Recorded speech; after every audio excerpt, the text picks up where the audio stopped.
he approached me during the game and he said, "Stop effing with my son. That's my effing son. Stop effing with my son." I said, "What? Nah, man, straight up, man to man. Real talk. Stop effing with my son." And I saw how furious he was. And I said, "We can talk about it later." "Nah, F that. Stop effing with my son. That's my son. That's my son." I said, "All right, dog. Fine." And he walked away. That's all he said. Man, if you would have told me that Stephen A. Smith and LeBron James would have had some type of interaction during the Lakers in this game, I would have thought you were lying. Because this is insane, bro. This man, LeBron, pulled up on Stephen A. Smith mid-game. And from the way the clip looks, it happened during maybe the third quarter, maybe, because the dude who hit that jackpot shot, I saw the stuff was still out there. I was like, oh, that probably happened maybe third quarter, maybe, potentially. And I'm glad I waited this out because I knew Stephen A. Smith wouldn't be able to say what he really wanted to say on First Take because obviously ESPN, Disney, blah, blah, blah. And mind you, this man dropped this during NBA Countdown. Like, he had his pre-recorded, and I'm thinking it was live. And then I go to NBA Countdown, I see him on there. I was like, oh, he pre-recorded it. But I'm like, okay, but I get you. But this is really crazy. I never would have thought something like this would happen. Now, we already know why LeBron pulled up on Stephen A. Smith because of these type of comments he made about Bronny. I am pleading with LeBron James as a father. Stop this. Stop this. We all know that Bronny James is in the NBA because of his dad. The first game of the season, opening night, the Griffey's in attendance, father-son duo playing in an NBA game for the first time, an absolutely positively wonderful story. And then reality sets in. We love what we're seeing from him in the G League because that's where you belong. As you hone your skills and you get better and you legitimately earn, which I believe he has the potential to do. I am rooting for Bronny James. It would be cruel to root against him. He's a wonderful kid. I wish him nothing but the best. But he's LeBron James' son. And everybody knows what attention that brings. My position has always been that should have been the only moment we saw Bronny James in a Lakers uniform this season because he's not ready.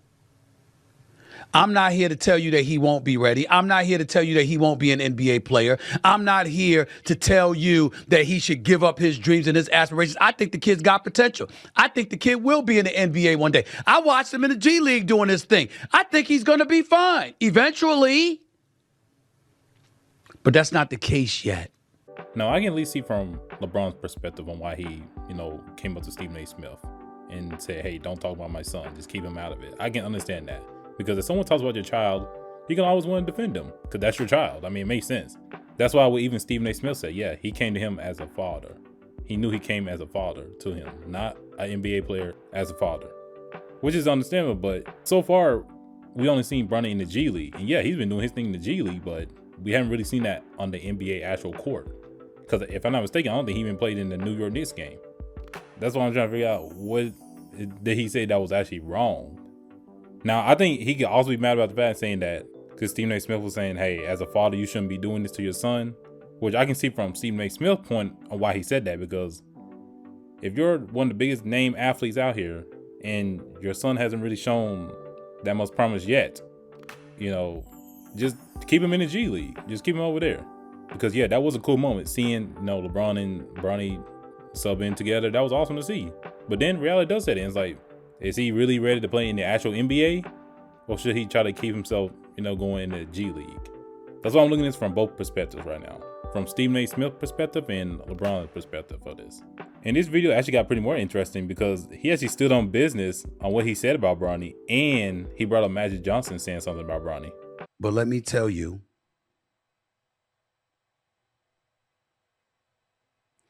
why I'm most sad. Because I wasn't wrong. I stand by what I reported. I stand by what I said at that time. What I expressed months ago is what I felt. It was other people that was focused on Bronny James. Show that Magic Johnson quote, please. This is Magic Johnson at the time. Jimmy Kimmel Live in September. If I'm Bronny, I would tell my dad, just let me play in the G League all season so that I can develop. He needs playing time. He doesn't need to be sitting on the Laker bench and not playing. That's not a knock against him. He's just not ready. That was Irving Magic Johnson. There were other articles that were written as the season was progressing and people were talking. And I'm rooting for the kid, and I didn't want anything too negative to come his way. So I'm looking at LeBron James and saying, all right, you had the moment. You don't need this. Now, I'm not going to lie. When Stephen A. Smith brought this out, I was like, oh, snap. I didn't know Magic Johnson said something about this. Because the only other NBA player that I can think of that said something was Jaylen Brown, because he got caught on camera saying something that because he didn't think the camera was on him while he was at, I think, one of the G League games. And, LeBron didn't say nothing to Jaylen Brown. He gave him like a little dap up or something at the All-Star game, but that's pretty much all that happened between them. Like, he never really confronted Jaylen Brown on it. So, but it's interesting that he pulled up on Stephen A. Smith, of all the people, saying something. Now, this is interesting because I'm sitting here thinking, okay, you pulled up on Stephen A. Smith. You probably try to send a message to other people who talk about your son, probably, by doing that.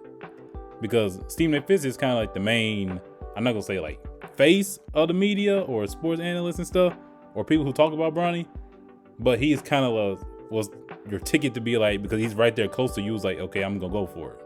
And probably someone's going to be recording me. So it's going to probably end up going viral and send a message to everybody else not to talk about Bronny. That's kind of how low-key look at it now. Because if Magic Johnson said something about this in September, and yet you didn't hear no thing of, oh, LeBron and Magic Johnson had a talk behind closed doors, or who knows, they didn't even have a talk behind closed doors about this. But you let that slide. But you went for Stephen A. Smith. It's like, okay, bro, what are we doing now? Because you can't just go for him and not say nothing about Magic Johnson. I'm like, did you say something to him? Or is it just Stephen A. Smith? But again, as we know, Stephen A. Smith is a Michael Jordan fan, and he always will say LeBron's second to him. I think he's always been saying that. But y'all tell me your thoughts about this. Y'all think LeBron's going to end up responding in some other type of way or fashion, or is this going to be dead within a couple of weeks or a month? But if y'all new here, make sure you like, comment, subscribe, and I'll catch y'all in this video. Peace.